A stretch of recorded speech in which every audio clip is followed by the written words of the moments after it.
Okay, ladies and gentlemen, let's call the meeting of the Richmond City Council for Monday, January 29th, 2024 to order. May I have a motion on the minutes? Discussion, all those in favor, post carried. Madam Clerk, any agenda additions or deletions? None, Your Worship. Okay, so we now have two presentations. The first one, we will call forward Suzanne Bycraft. And Suzanne, we'll let you tell us about it. Thank you, Your Worship, and members of Council. We are pleased to share with Council two IABC Silverleaf Awards presented to the City for Richmond's single-use plastic ban and its Rethink Waste think tank and Ideas Hub communication and engagement campaigns. These national awards are presented by the International Association of Business Communicators to recognize excellence in strategic communication in Canada. Winning a Silverleaf places the City in a league with some of the best communicators in the field. Of the 135 entries submitted in 2023, 26 are being honored with the Silverleaf Award, and 2 of those were awarded to the City of Richmond. The first award recognizes the single-use plastic ban, where the City took a leadership role in reducing unnecessary plastic waste. We knew it would be important to do more than just convey information about the new policy. We wanted to engage local businesses in a practical way to provide education along with policy. We provided resources such as the Single-Use Alternatives Guide, conducted workshops, and tailored engagement with businesses through door-to-door outreach. Our engagement far exceeded expectations, with teams reaching out to 4,900 businesses, including a mix of retail, grocery, hospitality, and food service. We had, in fact, triple the number of workshops offered as businesses appreciated the hands-on guidance to help them come into compliance. The second award was for the City's Rethink Waste think tank. This campaign is another example of how Richmond applied a creative approach to engage our residents to generate made-in-Richmond ideas to support our goals for a circular economy. This campaign also exceeded expectations, with the first think tank generating 160 community ideas, and the second holiday think tank generated 174 ideas. We have labeled these ideas as the Community Ideas Hub to reinforce that the shared ideas came from community members and not the City. This was embodied by Ms. Forshani's 7th grade class, who made the Holiday Rethink Waste campaign a class project, complete with out-of-the-box ideas in festive PowerPoint presentations. The Community Ideas Hub is now a resource for our residents to use to get new ideas to reduce waste, helping to change habits and behaviors to support Council's goals for a circular economy. To measure the campaign's effectiveness, we relied on waste audit data. In the 2022 landfill audit, there was a 48% reduction in single-use plastic items compared to 2020. And in Richmond, even though our population increased by approximately 2.86% from 2021 to 2022, household garbage actually decreased by 2%. These are tangible outcomes that demonstrate the success of these communication campaigns, which is due to the support and leadership of Council and your commitment to supporting sustainability in our community. So we are extremely pleased to present you with these 2 Silverleaf Awards this evening. Thank you. Okay, thank you very much. I'll come out and receive them. They're a little heavy.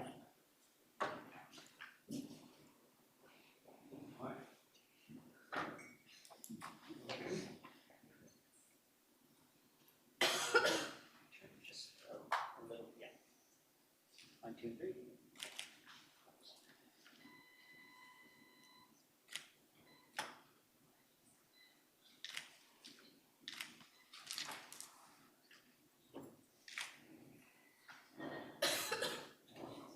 It's just a little bit.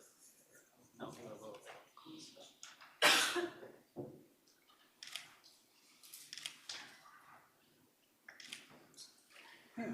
Thank you very much.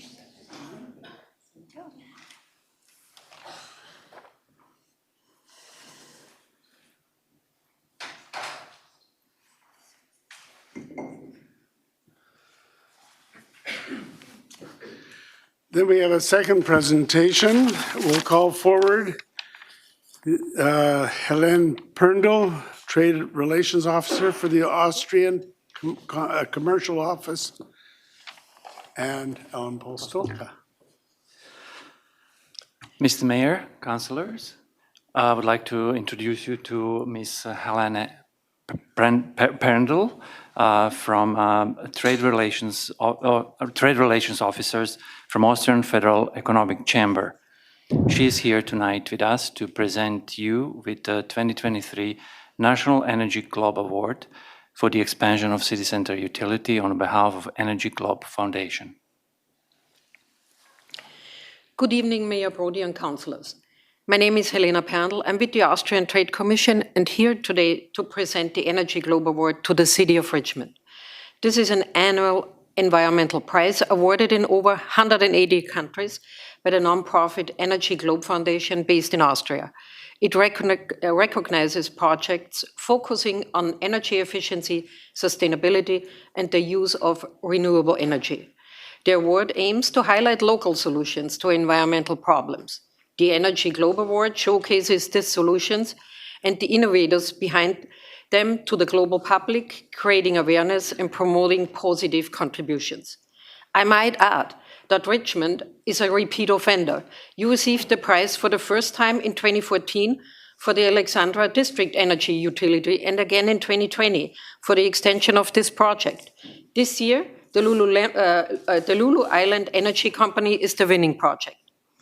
This pioneering initiative for sustainable energy solutions aligns with Richmond's commitment to low-carbon local energy services, integrating future developments into a district energy infrastructure. The project has already yielded successful results, most notably reduced greenhouse gas emissions, increased energy resilience, and local economic benefits. The Austrian Trade Commission congratulates the City of Richmond to this impressive achievement. Well, thank you very much. I'll come out and accept the award. Good.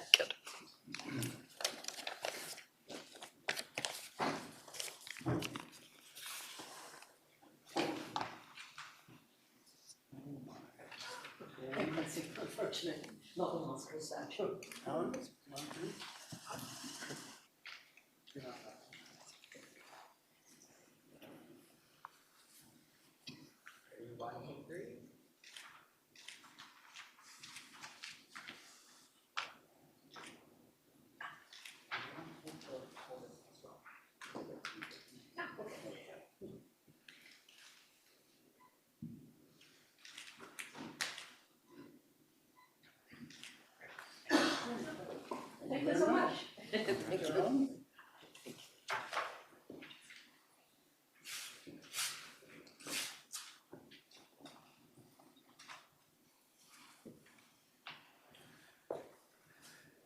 So I want to say thank you to both presenting groups for those awards. The public will know of our emphasis on sustainability, and these are two aspects of that particular initiative. So well done. If staff could pass that along to your staffs as well to make sure that they are aware of the awards. So may I have a motion to resolve into the Committee of the Whole to hear delegations on items on the agenda? All those in favor, opposed, carried. Is there anybody here who wishes to speak to us on an item on the agenda? Anyone? Move we rise and report. All those in favor, any opposed? That's carried. Brings us to the consent agenda. Now, there is one, Councillor Heed has asked that the 2024 Parks, Recreation, and Community Events grants come off the consent agenda. So what is left on there is the receipt of the committee minutes. We have 2024 grants for childcare, for health, social and safety, environmental, and arts and culture. Then we have the 2023 annual reports and the 2024 work plans for the Richmond Intercultural Advisory Committee, the RCSAC, and the Seniors Advisory Committee. And finally, we have an item on the CEBA loan extension. May I have a resolution to adopt those by general consent? So that's moved and seconded. We'll go to Councillor McNulty first. Yeah, thank you, Your Worship. A lot on the agenda we dealt with at a committee, but I'm just going to make a general comment. With regard to the grants, I wished we could do more. Actually, when you look at it and add it up, we have given away $1,005,031.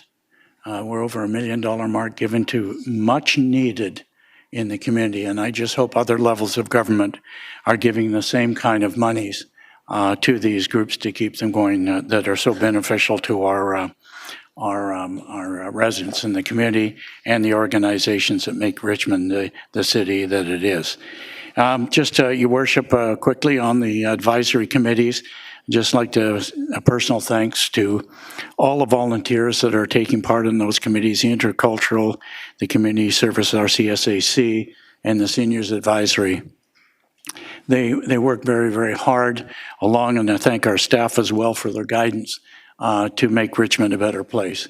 The number of issues that they deal with and in the community just makes it much more palatable for those that, especially RCSAC, those that need it. You see in your minutes and also in the notes, the many organizations that are part of RCSAC that give very, very good guidance to the city, Your Worship. So kudos and thank yous to those. And I think it's important that we recognize them as they come forward with a world plan, and yet they're ready to go for 24 again. Thank you very much. Councillor Day. Come on. Thank you very much, Mayor Brody. I'll just speak to a couple of items on the agenda. Number 8 is the 2024 Health, Social, and Safety Grant. $683,000. So a significant part of our grant program is going out to many, many, many worthy organizations. And one of them is on page 132, and it's called Church on 5. Originally, we had only allowed, I think, about $12,000, $13,000 to them. But I made a motion, and I'm very grateful that all of council supported it, to increase that to $35,000. And the reason that's so important is 6 nights a week, they have an outreach worker going out and serving a hot meal to 90 homeless people. They also help connect people to everybody from counselors to community agencies, so they can get the help they need and maybe end the cycle of homelessness. And this $35,000 will actually also allow them to hire a part-time cook. While they've got 90 volunteers, they really could use the extra help. So I thank council for supporting me on that motion. Also, we had a parish of St. Albans also outreach with food. On Tuesdays, they serve 135 meals. They make 40 hampers a week, serves 160 people, and 40 lunches on Friday, and 100 lunches or dinners on Sunday. And again, they've got a lot of volunteers, but going just a little bit higher on the budget really does help. And then the last one was Vincent de Paul. That was the motion that I made to increase it to $10,000 from about $5,000. Again, they reach out to so many groups, and without these volunteer organizations and faith groups, I don't know how we would take care of all those vulnerable people that are out there. So I'm really happy that we increased the budget, because it was very much needed. And then number 12 is the CEBA loan extension. And while I know that deadline has passed, people still have till March to come up with a repayment arrangement. There are a number of businesses in Richmond that are suffering because they cannot pay back these loans. And if they don't get a loan at who knows what percentage to pay it back, they lose the free part. And that can be $10,000, $20,000 for a small business, and that'll make all the difference in the world. So we're asking the federal government to consider an extension so that the businesses that we may lose if they don't get a little more consideration. So thank you very much to council once again for supporting my motion to write that letter to the federal government. Really appreciate it. That's it. Okay, Councillor Au. Yes, Your Worship, I think tonight's agenda is mainly on the grants that we give to different community organizations for different causes. And I noticed something, and I want to ask staff some questions. Now, for the Health, Social and Safety Grant, I noticed that we have an increase of new applications as well as the total number of applications, right? So for the 2022, total number of applicants, 28, 23, 30, and now this year, you got 34. I think that reflects that the increase of needs in the community, right? People have greater needs, and then we have more agencies coming to apply for the grant. But I think the same for the other grants, except for environmental enhancement grant. Actually, the number of applications dropped. 2022, we got 21, 2023, 26, and this 2024, we have only 18. So can staff help us to understand why there's a drop? I think this is a very important issue, environmental enhancement, right? I think this is a topic high in everybody's mind. So why is there a drop in the number of applications? Through your worship to Councillor Au, I personally am not sure why the number of applicants dropped for this year. It's still a new grant in the city. This is only our third year of having an intake. So I think people are still learning about it. We are doing our best to get the word out there. We did communicate it with the rest of the city grant promotions. So we'll continue to push it for future years, but I think it is still a newer grant building up steam and people are still finding out about it. So I hope that it's not because of our procedures too complicated or, they got other sources of funds. So, I hope that we can find out more why there's such a drop in the applications. And hopefully next year we can help more groups to work on the environment. So thank you very much. Okay, thank you. With that, we will call the question. On the motion, all those in favor? Any opposed? That is carried. So there's a couple items off the consent agenda. The first one is the one that was taken off. Number 10, the Parks, Recreation, and Community Events Grants. I'll make the motion in the terms on the yellow agenda sheets. Basically, we are applying $123,017 as identified, and we've amended that to include a $2,000 grant to the Richmond Cosm Floor Hockey Association, with funding coming from the council contingency fund, and the funds be dispersed accordingly, and I would so move. So that's moved and seconded. Councillor Heed, did you want to address this? Your Mayor, thank you very much. And just for your information, Mayor, I just received this updated memo. I did not receive this in my package over the weekend. I'm not sure if other councillors did receive it, but I did not receive it. So I just want to make a few comments, and I think my concern relates to just one of the grants, and it's the Canadian International Dragon Boat Festival Society, who in committee we talked about granting them $4,000. And we have to remember this is taxpayer money. Grants that do come in are meant to help some of these organizations along. Some organizations such as some of the kids sport things where kids can't afford to attend events and various things like that. I do have some issues, and hopefully staff can address them. And I want to refer to some in this particular memo that I just had an opportunity to go over to begin with, which because of our discussion in committee, I think there was some clarification given on this, and it certainly relates to the cost in kind, and I think that was an issue that we did discuss earlier, and I can see there is some cost in kind that already comes from the city with respect to this, including the police. It's they're deployed at that event, but they're taken away from other duties, and it's part of the community engagement team. And I understand there's 5 of them that do deploy at this event. And as you know, and many know that when we have police officers present, it deters specific activities, whether it's related to the beer garden there or some other public disorder use that occurs. So But again, remember, the taxpayers are paying for these police officers, whether they're on overtime or that's their shift for that particular time.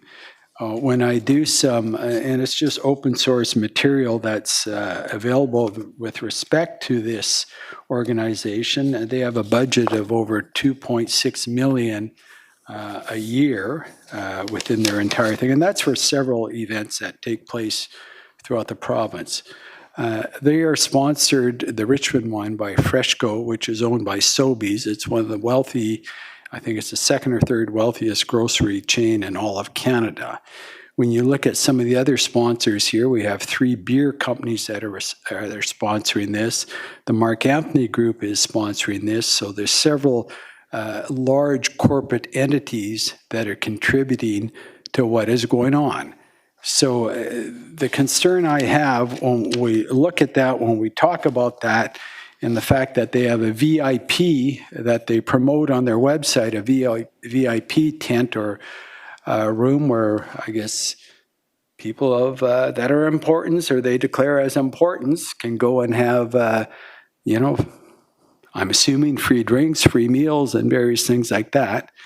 And at the same time, we're giving them $4,000 supposedly for some type of volunteer appreciation. But they do also have a large volunteer appreciation celebration at the end of their year on this. So I, based on principle, are fundamentally opposed, not to the festival. I think the festival is a positive thing, but I'm fundamentally opposed for us using our grant process, which is taxpayers' dollars for needed community organizations that promote cultural, sports, or other type of wellness in Vancouver when we have such a large corporate sponsorship given to this Dragon Boat Society. So it's not much. It's $4,000, but I think it's the principle of all of this.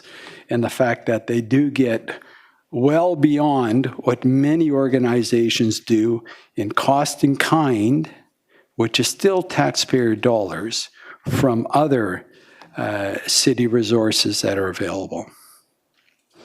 I'm not asking you to reply to it, but I just want to make that known before we start to discuss this any further. Okay, Councillor Au. Yeah, I was to speak in support of the recommendation. It's a very popular event. More than 17,000 people attend, and I think it also encourages people to not just be the onlooker of the race, but many of them, because of that, become interested in the sports itself. I remember that when I was still with the health department, my colleagues also formed a team to participate. And I also learned that the last year they had more teams than they can entertain. They have to reject about 20 teams from joining the registration. So I think this is a very popular event, and it attracts people, bring business to the community. And I think $4,000 grant, is a small number, in comparison to the overall budget. And I think it's as good as our Maritime Festival, which we spend a lot of dollars on. So with that, I would support that this go forward.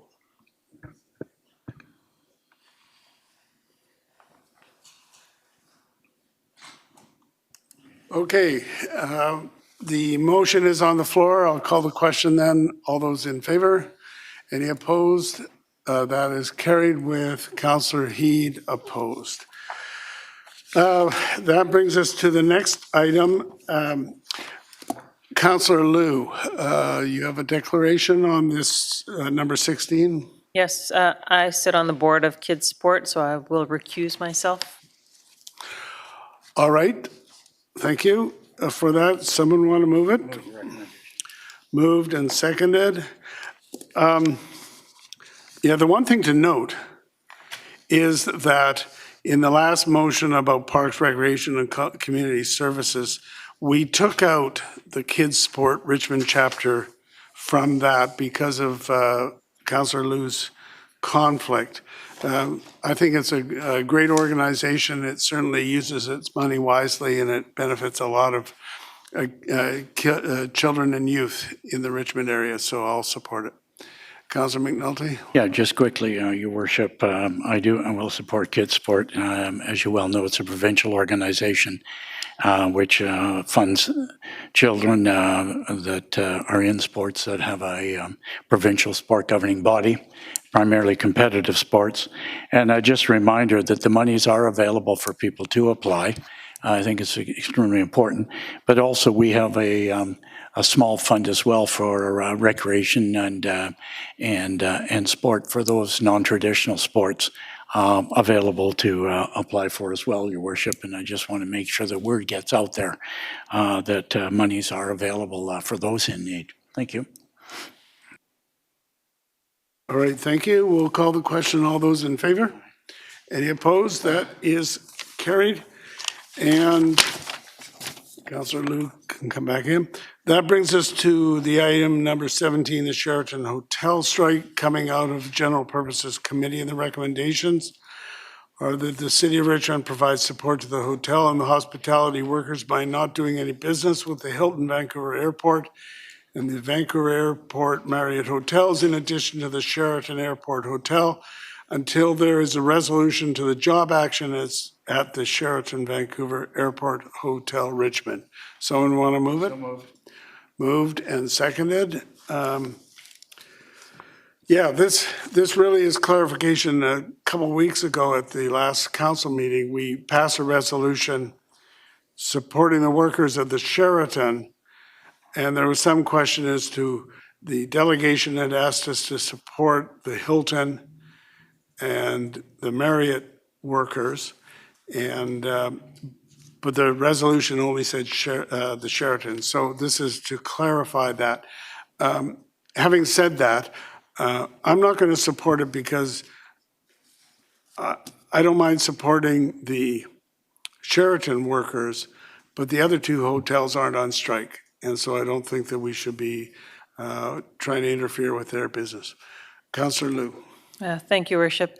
I can't support this either. And while I would never dream of crossing a picket line, and I support people's right to picket, and as a matter of fact, I was a member of local Union 40 back in the day, the other properties are not in contract negotiations. They're not having issues. And I'd like to remember that the people at the other hotels, the Hilton and the Marriott, those people are working and they still have their families to feed, and they have no beef with either their employer or anybody else.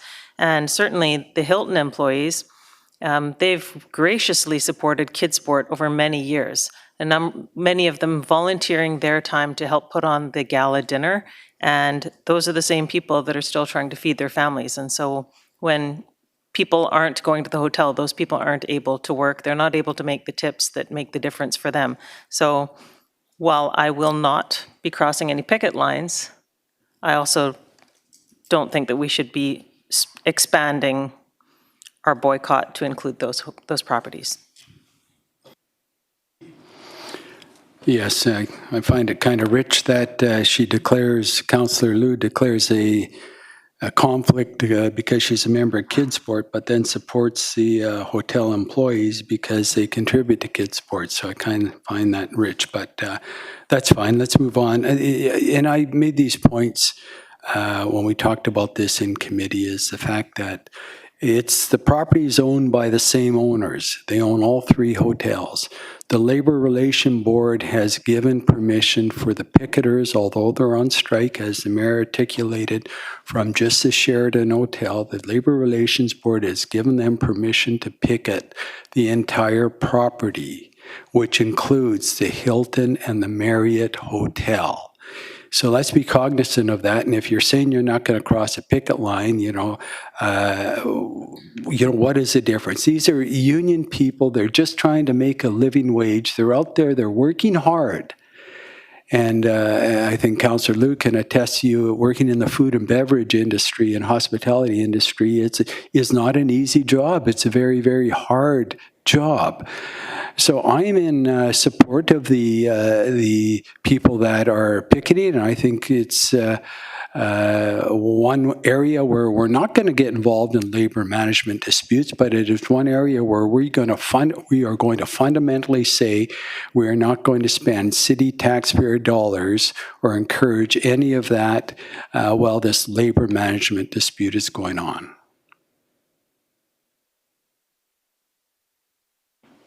Councillor Day. Thank you. The motion reads that the city will not be doing any business with the Hilton Vancouver Airport Marriott hotels and Sheraton. We're not doing any business with them. So we're not saying that nobody else should do business with them, but we cannot, in good faith, host an event or use that venue and then expect people who want to attend our event to cross a picket line. And they given permission to go around the entire block. And anyone who's ever been to the Sheraton and Hilton, it all feels like one hotel. They share the same parking lot, and you walk from one to the other. It's very hard to distinguish that it isn't one hotel. And I find it odd that they have the three names up on top, but they do. So how in the world could we host an event when there's pickets all the way around all three hotels? It's just illogical. So, I mean, if they chose to create a venue where they have three hotels in one block, that's kind of their problem. But we cannot, in good conscience, be hosting an event there and then expect people to cross a picket line. I mean, that's just ridiculous. So I have no problem supporting this. I think it's the only logical solution. And this isn't our fault. They designed that hotel the way they designed it. And they have a problem with one, they're picketing all three.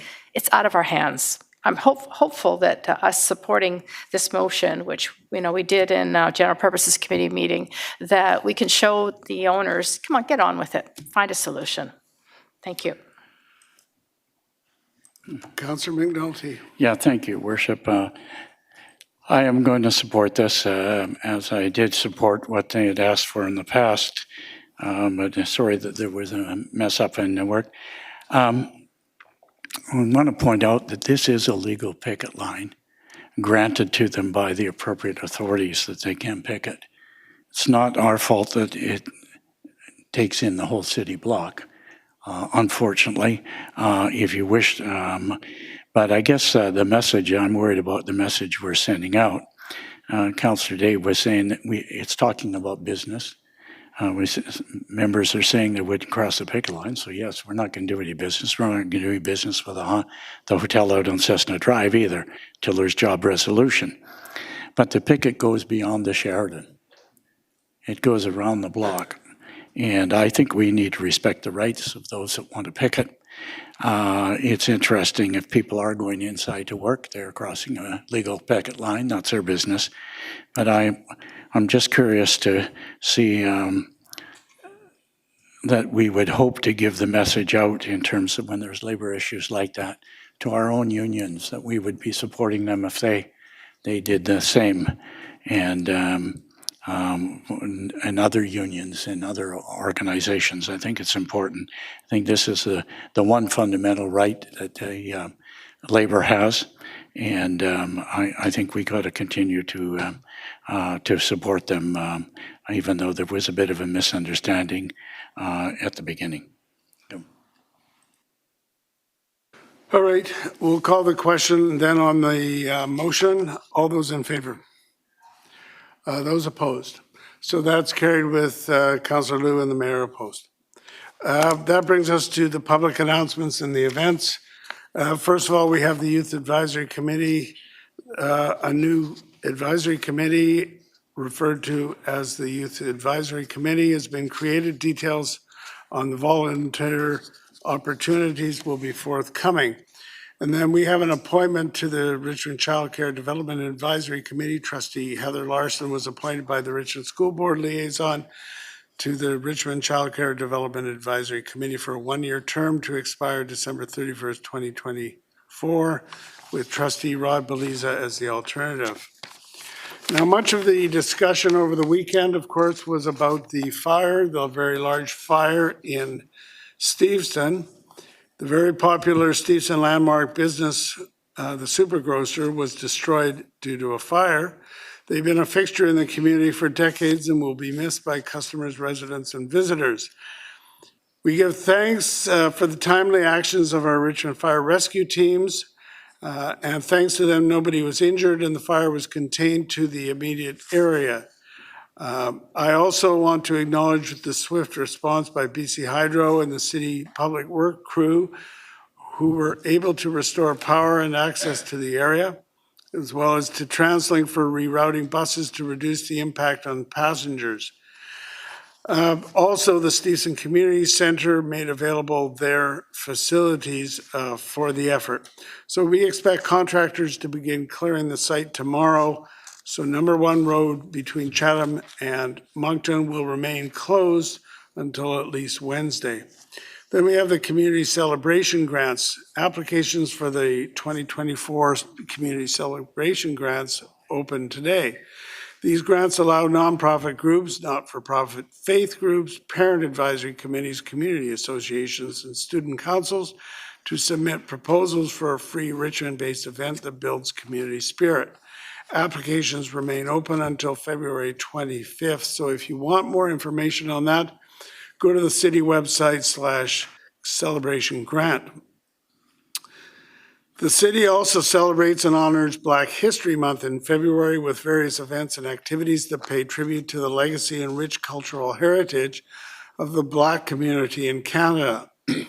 Throughout the month, a number of exhibits, events, and presentations will take place across Richmond to promote and celebrate the invaluable impact of Black Canadians on our society. So if you want more information on that, go to the city website /Black History Month. And finally, because we're now going into February, Saturday, February 10th is the Chinese Lunar New Year and an opportunity for celebrations to mark the beginning of the new Lunar New Year and the Spring Festival. 2024 is the year of the dragon, which symbolizes authority, honor, and dignity. Richmond is proud of our cultural heritage and encourages the community to embrace those cultures and participates in the many events and the celebrations that will mark the Lunar New Year. So on behalf of Council and the city, we wish everyone a healthy, happy, and prosperous Year of the Dragon, one that is filled with great success for all of you and your families. So we'll go to Madam Clerk for bylaws. Thank you, Your Worship. There is one bylaw for final adoption with no noted opposition. Discussion. Councillor Wolf. Yes, I'd just like to provide thank you to the public who contributed. We had a total of 36 comments that were received in the public consultation period that gave a wide breadth of coverage on issues that are in our 5-year financial plan, and also thanks to staff, which had to be probably reached in all the different departments to be able to comment back directly to those individuals who posed those questions. And it really lends to the strength of our city's strategies and ongoing work in all areas. So that's all. Thanks. All right, we'll call the question then. All those in favor? Any opposed? That is carried. And then Development Permit Panel, Madam Clerk. Thank you, Your Worship. There are 2 recommendations. The first is that the Chair's report for the Development Permit Panel meetings held on May 10th, 2023 be received for information. And recommendation 2, that the recommendations of the panel to authorize the issuance of a development permit for the property located at 10151 Ainsworth Crescent be endorsed and the permit so issued.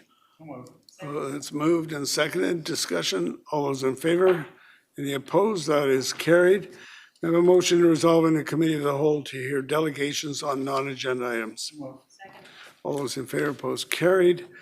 We have one such delegation. We'll call on Drew Rickard, who wants to delegate on the proposed temporary Steveston bus exchange.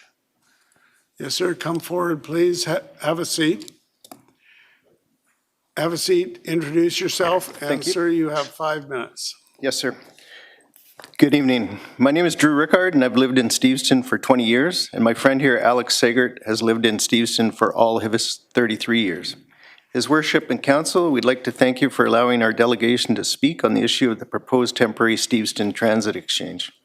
This past October, I was reading the Richmond News and was surprised to learn of the proposal by TransLink to move the current transit exchange from Chatham at 2nd Avenue to a location further west on Chatham between 4th and 6th Avenues. While we agree that the current location is unsafe and not an ideal solution, we feel that the proposed new location is literally just kicking the can down the road. While we are both supporters of transit and improving it, especially around safety, this proposal is not an improvement and definitely not safer. The piece of the proposal most troubling to us is the buses on 7th Avenue, south of Chatham, and on Moncton between 6th and 7th Avenue. Firstly, there is the busy Sandcastle Daycare, where 40 kids attend. These kids get dropped off and picked up just south of Chatham on 7th Avenue. This presents 80 opportunities per day for child transit bus interaction. Then the buses would turn onto Moncton, adjacent to the Gary Point Park concession stand, where it is predominantly a pedestrian, cycling, rollerblading, dog walking section, never intended for buses. While there is a multi-purpose path next to the road, on busy spring and summer days, many people are using both the road and the path. We have recently learned that Tourism Richmond and the Steveston Harbour Authority are working jointly on an initiative to create a formal walk between the village and Gary Point. This transit proposal would mean buses operating right in the middle of that walking route. Per TransLink provided data, it would be 197 buses per day doing this loop. In our opinions, this is an accident or accidents waiting to happen. Frankly, we cannot believe that council would even allow this piece of the proposal to be considered. We created a petition against this proposal and spoken with literally hundreds of residents and visitors of Steveston, and we can say with 100% certainty, the large majority do not support buses operating in that corner of Steveston. We've spoken to many prominent people and organizations in Steveston and know that the Steveston Harbour Authority and some current and former city councillors are against this proposal. Unfortunately, we were not aware that back in 2018 there was much discussion about integrating the transit exchange into the new community centre, but instead we get a $14.5 million parking lot there, encouraging people to drive. Many of the issues identified in a staff report as negatives to that solution would also present themselves with buses doing loops of 7th, Moncton, and 6th Avenue, such as noise and exhaust generated by buses, which would have a negative impact on adjacent Gary Park Point uses and users, concession stand and cherry blossoms, obstruction of the view into and across Gary Point Park by the buses, take away from the tranquility and vibe of the park, and safety considerations previously mentioned. Furthermore, a report to committee dated October 3rd, 2023, disadvantages of the proposed temporary transit exchange include some active bus stops shift further west on Chatham, which is less convenient for transit users, especially seniors and others with mobility issues. Heavy bus circulation on 7th Avenue in front of multi-family residential units. And there is a net loss of parking on Chatham, and when the movie productions are using the long gravel lot on Chatham, the employees park between 6th and 4th. Where would they park if that was a bus layover zone? Lastly, a transit operator outhouse would be erected between the curb and the sidewalk on Chatham between 6th and 4th. While this proposal is named temporary, it is noted in the report to committee that this is proposed for 5 to 10 years or until TransLink can find property in Steveston Village. Our question is, where is TransLink going to find such property? For these reasons, we request City Council to reject this proposal and refer it back to Lloyd B., who has told me that there are definitely other options that could be considered, and request that he work with TransLink to come up with a solution that does not incorporate loops around 7th, Moncton, and 6th Avenue. Again, thank you, Your Worship and Council, for your time and attention to our delegation on this issue. All right, we've got a question from Councillor Day. Thank you very much for coming forward and for all the information. You know, I attended a 2020 meeting, which is a group of Steveston businesses in last week, and TransLink was there selling their proposal, and there was a lot of people in that room that were not happy. So you've heard from mostly residents. Have you also heard from businesses? Yes, in that general area, specifically, there's the Mexican Cantina and the sushi shop, and they've both signed the petition. Yeah, they don't want the change. Doesn't surprise me. Yeah. So I've been down there, looked at where the daycare is, and I don't see how it would be possible to have the cars parked and have the buses and coming in two directions. What's your observation? I totally agree, and from my observations, the pickups and drop-offs are done on both sides of the street. There's very little parking on that section of 7th Avenue, so it's both sides. So with cars on each side and then a bus going down the middle, it'd be very tight, and in our opinion, little kids jumping out of their parents' car to run into daycare, it really scares me. And then vice versa at the end of the day, running from the daycare to their parents' cars. So you said that Mr. B, the manager of transportation, suggested that we refer this back and look at other locations. One of the ones that I've been wondering about, and I wanted your opinion, was across the street from the current Steveston Community Center is an empty gravel lot. We often have events there during Canada Day. Other than that, it's just for parking. And I'm wondering if the buses couldn't be on that lot because you have East Hope to the west and Moncton Is that a to the question? north. Yeah, so when you were looking around at Steveston, if we must have a hub in Steveston, do you think that that would better serve the community? Yeah, we do. I've read that lot isn't big enough for TransLink's requirements. So in speaking with a former councillor, he said, what about widening Moncton just in front of the community center? A lane on each side, so the buses could lay over there. And then if they required turning around, perhaps that empty lot could be used just for the turnaround portion of it. So the people that you've spoken to, they're looking for more a permanent solution as opposed to a temporary, what did you say, 5 to 10 year solution? That's what I've read, that it's 5 to 10 years. Yeah, so conceivably, we could be in the same boat 5 to 10 years from now. So Right, can we not deal with it once and for all? yeah. My perfect spot for it, which I know is a huge challenge, would be beside the cannery where the tour buses and school buses currently park their buses. It's off-street, which I know is a wish for TransLink to have. And it's got to be a lot safer not having buses pulling out on the street like that. It would just be one at a time rather than where they lay over. But I know it involves multi-levels of government, but is it worth a try? It's just temporary, right? So they could have their land back in 5 to 10 years or less. All right, Councillor Wolf. Thank you. Yeah, I toured, walked and drove the whole loop here this morning. And my first question, I know your time when you had your 5 minutes, you were under 5 minutes, so I'm not sure if you could speak any further to some community feedback, concerns, or comments that were received. This is for your question. Okay, then my question to the second delegate up here, Alex, could he comment or contribute to this? Thanks. Yeah, no, for me, it comes to safety, right? So you guys. Sir, I'm not going to let you, you've had 5 minutes as a delegation. That could be, you've had 5 minutes as a delegation, and we're not going to double it by allowing this. Councillor McNulty. 3 questions directly, if I may.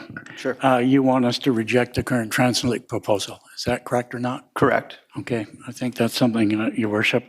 Number 2 is to the gentleman here. The proposal you just mentioned is the first I heard of it.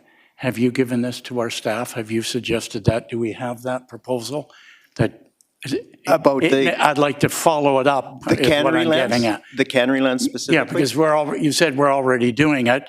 People are already doing it. I'm just wondering if it's an option and is it on the books? Right. Not officially, no. Okay, well, I hope you will do that. Okay. Yeah. Okay, hope you do. I have had a couple of conversations with Parm Bains about it. Okay, but our staff are here. Parm's federal, but thank you for doing that. Oh, but it is federal land, that's why. No, I realize that, but if we can come on the grassroots and it's your land, same everybody's land on it. Right. So I think that's important. The other question, and actually I'm not sure if the delegation can answer, but I believe we need to be talking to TransLink. The delegation mentioned 5 to 10 years. we need to be dealing with this now. We should have dealt with it yesterday. So I'm on your side and with you, and so I'm just figuring, Your Worship, how we want to handle that with the community input. Is that through you to TransLink? Let's ask staff about community input. Can you come forward, staff? Tell us about community input on this matter. Okay, Mr. Ursay, go ahead. Your Worship, as has been mentioned, this is the TransLink proposal. They will be consulting with the community. Good. Mainly starting around February the 12th is my recollection. So I think all of these inputs would also be useful to provide them to TransLink as part of that consultation. We have, as a city, looked at various options over the years. None of them are perfect. I think it's fair to say there are pros and cons to each. And in terms of TransLink and their priorities, what they have told us on a number of occasions is that they don't have the funding for a permanent solution. That has been the main impediment at the TransLink end, and therefore they're looking for some sort of an interim proposal. Now, we are planning as a staff to, on conclusion of the TransLink consultations, to bring a report to you with findings to provide your input to TransLink. So that is already in motion, and whatever information you're looking for, we can bring to you at that point. Okay, my last comment, and Alexis or Drew, on that February 12th meeting, please be there to tell them we want a permanent solution. Thank you. Yes, we'll be there for sure. They are having public feedback engagement at the Steveston United Church on February 24th. All right. Councillor Wolf, you had a further question. It'll have to be to staff because I seem to not be able to ask questions. To Thank the you. We delegates. will excuse the delegation. Thank you very much. Thank you. Thank you. Okay, you have a question for staff. Yes, as brought up by the delegates there, the established low walking route. So when I was on the Moncton section of the loop, I noticed that walking route is on the north side of Moncton at that section, and so the crossing of that intersection at 6th and Moncton is probably where the biggest concern would be. There was lots of pedestrians walking when I went by this morning. So my concern is, would the city on our dime have to move potentially during these 5 years that low walking route to the south side of Moncton? Perhaps I can deal with that. We can take your question on board and take a look at it. I don't think we're in a position to respond right now. But what we could do as a staff is take that question on board, and I think there might be some value in just recirculating some of the information on the options reports. So we could do that in the next week or so. I appreciate that. Thanks. Councillor Day. Yeah, question of staff. Just out of curiosity, how many square feet would you say the empty lot across from Steveston Community Center is? I can deal with that one too. It's 1.1 acres in total, so 43,000 square feet plus or minus times 1.1, so maybe 50,000 odd square feet. Okay. What I would say though, because and I think we should recirculate some of the option material to you, we did take a look at that property, use of that property, and for various reasons it was not suitable in staff's opinion, and it certainly wasn't contested when we brought that to council some time ago, admittedly. So it's certainly been an option that's been discussed and evaluated, but it wasn't deemed feasible or desirable. Well, I wonder about that because you said it was about 43,000 square feet. Well, in the Kootenay Loop is 23,000 square feet, and the Mission Loop, I think, or Haney Loop, sorry, is 30,000 square feet. So I would say that it's council's responsibility to let TransLink know that we don't accept this proposal, and I can send you guys the PowerPoint that I saw at the 2020 meeting if you're interested. Honest to God, it is so tight. And watching buses go around, we would have to either eliminate parking or make the streets one way in order to make it work with the current proposal by TransLink. So I know that they're doing public consultation surveys between February 12th and March 1st, and then this open house on February 24th. So we have time, but I think council should strongly consider rejecting this altogether and direct our mayor to go to the Metro meeting and let them know that just like we didn't want the rapid bus, we don't want this either. And I'm not saying that the lot across the Steveston Highway is the only option, but we could point out that it is bigger than the two hubs at Kootenay Loop and the Haney Loop. And then the other thing I have to ask is, why in the world do the buses hang out for such long periods of time in Steveston Village in the first place?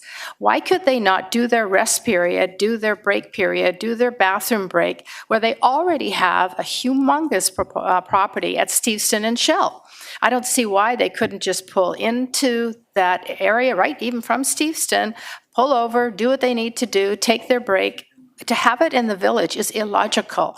And I realize it's what TransLink wants, but is it the best thing for the people of Richmond? All they really want is a place to get on and off the bus. Nobody wants them sitting there idling or parking for 20 minutes at a time.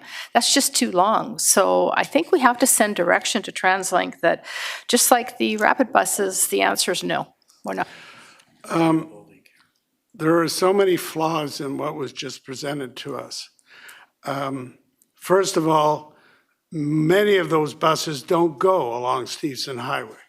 They come from City Center or other places, down Two Road or Railway or something down to Steveston. Secondly, we have been over this and over it and over it. And it's because of this, the hard work of staff, that we've made this matter proceed. Council gave very specific direction, at least once, if not twice, that we don't want that bus hub by the Steveston Community Center.